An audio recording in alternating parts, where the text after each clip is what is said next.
The desert did not look like a place that could remember the ocean. Wind moved in long, patient sighs across the scrublands of northern Mexico, whispering through dry grasses and rattling loose stones down pale slopes. The sun burned overhead, flattening the land into shades of ochre and dust. To an untrained eye, the terrain seemed empty, lifeless even. But to those who knew how to read it, the earth was crowded with ghosts. Dr. Hector Rivera Silva stood at the edge of a shallow excavation site, his boots half buried in powdery soil. He shielded his eyes and scanned the exposed rock layers stretching across the hillside. Each band of sediment told a story, written not in ink, but in time, millions upon millions of years pressed into stone. "Careful with that edge," he called out, his voice steady but firm. A young assistant, kneeling nearby, froze mid-motion with a brush in hand. "Sorry, doctor. It's just, there's something here. It feels different." Hector stepped closer, curiosity sharpening his focus. He had heard that tone before, the mix of uncertainty and quiet excitement that often preceded something important. He crouched beside the assistant and leaned in. At first, it looked like nothing more than a curved fragment of rock, slightly darker than the surrounding sediment. But then the shape resolved itself, the smooth arc, the texture, the unmistakable density. "Bone." Hector exhaled slowly. "Don't rush," he said, softer now. "Let it come out of the rock. It's been waiting long enough." The discovery. The year was 2001, and the Mendez Formation in Nuevo Leon had already yielded dozens of fossils, fish, fragments of marine reptiles, traces of ancient ecosystems that once thrived beneath an inland sea. But nothing had prepared Hector for what lay hidden beneath this particular patch of desert. Day by day, the team worked with painstaking care. Brushes swept away grains of sand. Small tools chipped at hardened sediment. Every movement was deliberate, almost reverent, as if they feared waking something ancient. As more of the fossil emerged, its scale became undeniable. A jawline. Then teeth. Large, conical, and thick, far more robust than those of most mosasaurs Hector had studied. He leaned closer, heart quickening. "This isn't right," he thought. "Or rather, it's something new." "Look at these teeth," he murmured, gesturing for his colleagues. "They're not slender. Not built for slicing, these are for crushing." "Could it be a variation?" one of the researchers asked. Hector shook his head slowly. "No. If this is what I think it is, we're looking at something that doesn't quite fit." He didn't say it aloud, but the thought pulsed in his mind. A predator unlike the others. 70 million years earlier. Long before the desert, before the mountains rose and the land hardened into dryness, this region belonged to the sea. Warm, shallow waters stretched across what would one day become northeastern Mexico. Mangrove-like vegetation lined the coasts, and dense tropical growth spilled toward the shoreline. Beneath the surface, life thrived in abundance. And among that life, something moved. It was not the largest creature in the ocean, but it did not need to be. The Mosasaur cut through the water with effortless precision. Its body, streamlined and powerful, undulated with controlled force. At roughly 6 meters in length, it was smaller than some of its relatives, but what it lacked in size, it compensated with something far more dangerous. Its head was broad.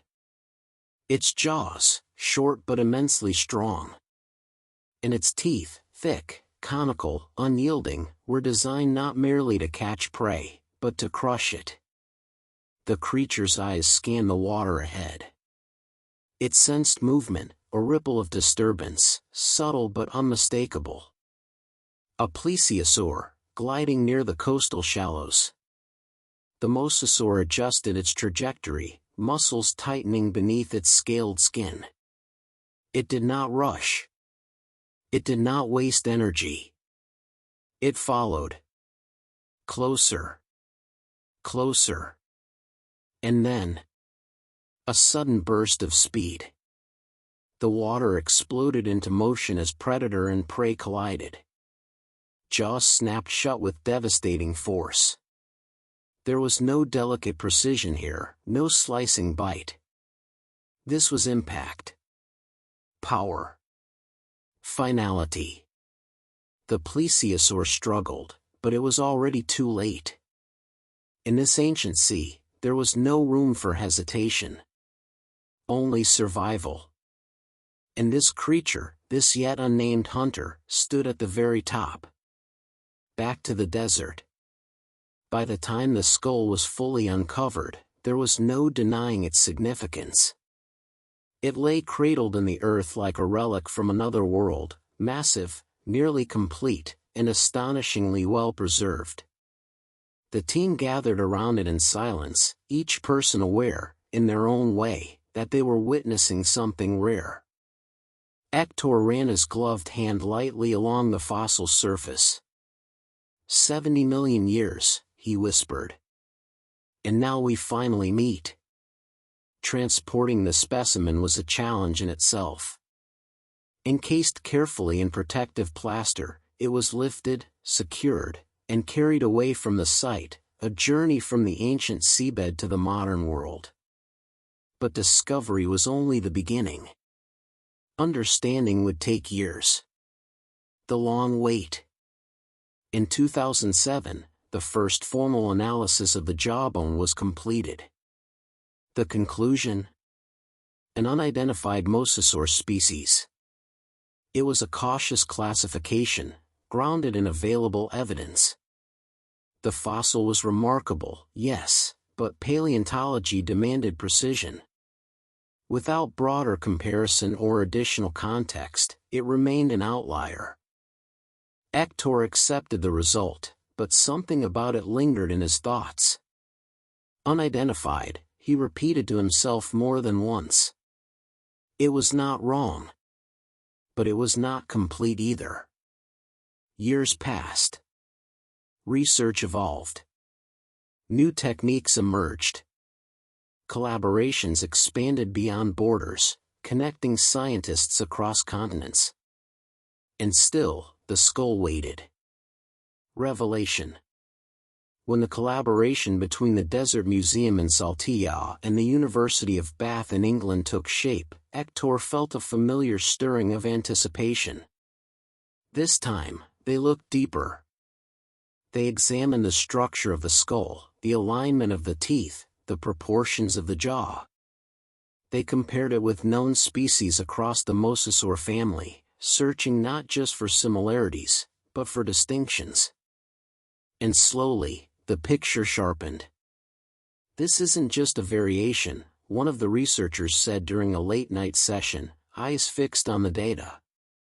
It's something entirely separate. Hector leaned back, absorbing the weight of the statement. A new species. Not just a fossil. Not just a specimen. But a name waiting to be given. Naming the predator. They called it Prognathodon cipactli. The name carried meaning, linking scientific classification with cultural heritage. Cipactli, drawn from Aztec mythology, referred to a primordial sea creature, a being of immense power and significance. It felt appropriate. Because this animal had once ruled its world. It was an active hunter, Hector explained during an interview, his voice steady but filled with quiet passion. You can see it in the structure, the short jaws, the robust teeth. This wasn't a passive feeder. It attacked large prey. He paused, considering the best comparison. If you think about modern oceans, it's similar to an orca. Not in appearance, but in role. Apex predator. Intelligent, adaptable, dominant. He smiled slightly. At that time, in that region, there was nothing more dangerous. A world reimagined. The implications of the discovery extended far beyond a single species. 70 million years ago, this region had been alive in ways few had imagined. Not a barren land, but a thriving ecosystem, rich, complex, and filled with creatures yet to be fully understood. As tectonic forces shifted the Earth, the seabed rose, transforming ocean into desert. What had once been submerged now lay exposed, waiting to be rediscovered. And piece by piece, it was. Fossils found in Coahuila and Nuevo Leon told stories of marine reptiles, ancient fish, and early terrestrial life.